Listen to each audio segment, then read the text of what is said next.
لە شەوی ڕەمەزانە تووشی زینا هاتم، تکایە ئامۆژگاریم بکە چی بکەم تا گوناحم لەسەر ڕەش بێت.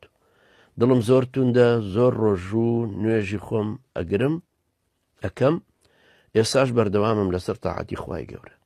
حکمی زینا لە شەوی ڕەمەزانە چی؟ خوای گەورە لاماندا شتێکی زۆر گەورەی، یعنی شتێکە تەبان تۆ حرمەتی ڕەمەزانەکەشت نەگرتو، شتێکی زۆر خراپە و پێش هەموو شتێک تەبانە بێت تۆبەیەکی زۆر ساڵتقانەی لێ بکەی کە تۆبەت لێ کردو. ئێستا هیوادارم ڕاستگۆ بیتیا و دای ڕەمەزانیش نەگەڕێتەوە سەر ئەم کارە خراپ. تۆبەت لێ کردو گەڕایتە سەر نوێژی خۆت، ڕۆژووی خۆت، عیبادەتی خۆت لە ڕەمەزانە تەوبەت کردو و بگری بەسەر گوناحی خۆتەوە. ئومێدەوارم ئینشاڵڵا خوای پەروەردگاریش بیسڕێتەوە لێت خۆش بێ. تەواو هیچیشتر لەسەر نییە غەیری ئەم تۆبەکردنەوە، بەڵام ئیتر کردەوەی چاکە زیاتر بکە، قورئان بخوێنە، خێر و سەدەقات ئەگەر بۆت دەکرێ بیکە، کردەوەی باش بکەوە، گەر توانیشت تەوان هەوڵ